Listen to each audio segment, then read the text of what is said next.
നിലമ്പൂരിലേക്ക് തന്നെ നേരിട്ട് പോകാം.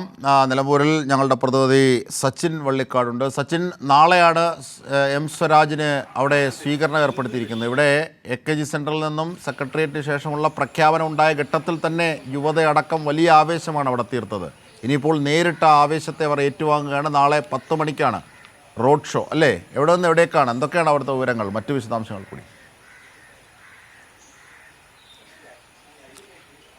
അജിംഷാദ്, വലിയ ആവേശത്തിൽ തന്നെയാണ് ഇപ്പോൾ നിലമ്പൂരിലെ LDF ക്യാമ്പുള്ളത്. കാരണം നിലമ്പൂരുകാരൻ കൂടിയായിട്ടുള്ള എം സ്വരാജിനെ സ്ഥാനാർത്ഥിയായി ലഭിച്ചതോടുകൂടെ വലിയ ഒരു ആവേശം തന്നെ ആ നിമിഷം സ്ഥാനാർത്ഥിയെ CPIM-ന്റെ സംസ്ഥാന സെക്രട്ടറി MV ഗോവിന്ദൻ മാസ്റ്റർ പ്രഖ്യാപിച്ച ആ നിമിഷം തന്നെ വലിയ ആവേശത്തിലുള്ള ഒരു പ്രകടനം തന്നെയാണ് നഗരത്തിൽ LDF-ന്റെ ഭാഗത്തു നിന്നും ഉണ്ടായിട്ടുള്ളത്. അതിനുശേഷം മിനിറ്റുകൾക്കകം തന്നെ കൂറ്റൻ ഫ്ലക്സുകൾ പ്രചരണ ബോർഡുകൾ സ്ഥാപിച്ചുകൊണ്ട് DYFI-യുടെ നേതൃത്വത്തിലും പ്രകടനം നടന്നു. അത്തരത്തിൽ മുഴുവൻ ആളുകളും, നിലമ്പൂർ ജനത എല്ലാവരും ഒറ്റക്കെട്ടായി എം സ്വരാജിനെ വരവേറ്റു എന്നത് തന്നെയാണ് ആദ്യ നിമിഷങ്ങളിൽ നിന്ന് തന്നെ വ്യക്തമായിട്ടുള്ളത്.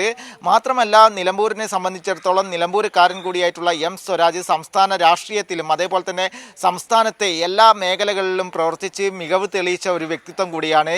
DYFI അതേപോലെ തന്നെ SFI തുടങ്ങിയ പ്രസ്ഥാനങ്ങളിലൊക്കെ സജീവമായ പ്രവർത്തനങ്ങൾ, സംസ്ഥാന സെക്രട്ടറി, അതുപോലെ തന്നെ അഖിലേന്ത്യാ ജോയിന്റ് സെക്രട്ടറി വരെ പദവികൾ വഹിച്ച എം സ്വരാജിനെ നിലമ്പൂരുകാർക്ക് വളരെ പ്രിയപ്പെട്ടവനാണ് എന്ന് തന്നെയാണ് ആഹ്ലാദ പ്രകടനങ്ങളിലൂടെ മനസ്സിലാക്കാൻ വേണ്ടി സാധിച്ചിട്ടുള്ളത്.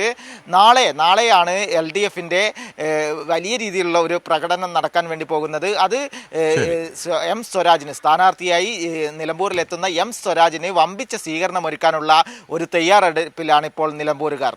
അജിംഷാദ്.